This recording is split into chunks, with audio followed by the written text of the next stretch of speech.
Salam alaikum, Monsieur le Président, Messieurs les ministres, honorables députés, chers collègues, maa ngi leen di nuyu. Dëgg ngeen bëgg a xam, wante ñun tamit dëgg lañ bëgg a xam. Nous voulons la vérité. Et je vous en donne notre parole. Sauf que la seule différence, que nous voulons toute la vérité. Il ne faut pas que ñu réeral Sénégalais yi.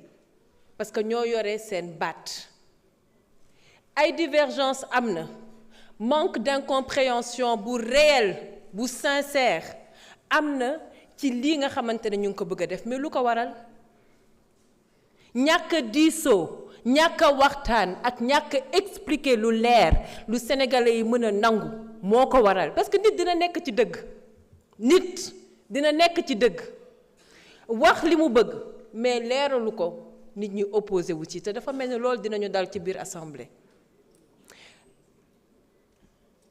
ku boom Baye Cheikh Diop man mii dama ko bëgg a xam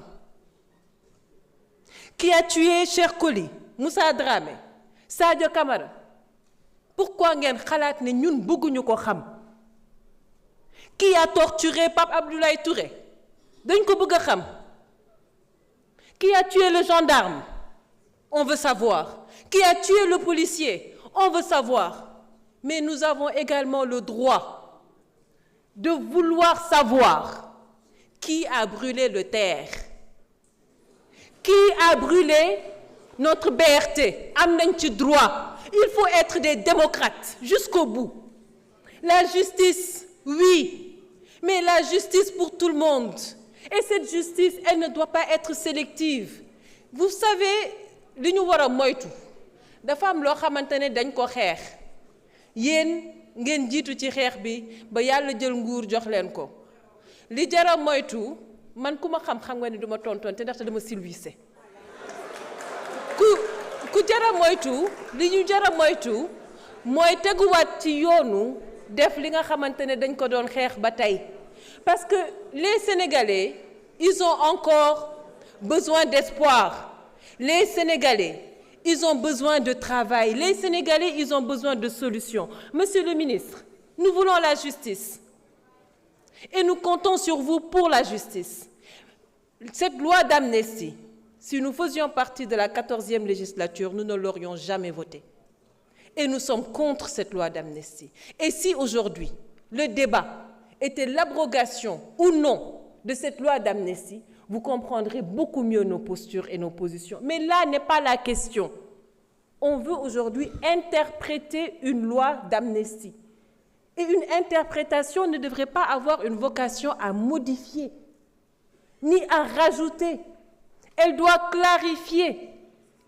Li ñuy def mënoon na ñàkk tey le Conseil constitutionnel, à lui seul, était habilité à clarifier. Le Conseil constitutionnel mënoon na tey clarifier ne loi d'amnistie bii concerne na tel crime concerné wu ko tel crime concerné wu ko su ko defee ñëpp xam lu leer mais bu leen bañal une partie de la population leur droit de vouloir connaître toute la vérité. Nous sommes sensibles à ceci. Cette interprétation li ngeen laajte kan moo ko bañ mooy wane ne que comprendre goo leen le problème du peuple sénégalais. La majorité sont en train de se demander pourquoi eux non plus n'ont pas droit à la justice, pourquoi eux non plus n'ont pas droit à la vérité. Moo tax Sénégalais yi ginnaaw bi ñu bëggee seen dëgg bëgg justice bëgg jàmm bëgg baalante loolu tamit dëgg la. Vous savez, en Afrique du Sud ils l'ont fait mu tuddoon vérité et réconciliation. Aujourd'hui on vous propose de mettre en place une commission vérité et réconciliation te mu am yoon boo xamante ne foofu lay jaar parce que pour que la vérité soit rétablie il faut que les faits soient clairs, ça va de soi.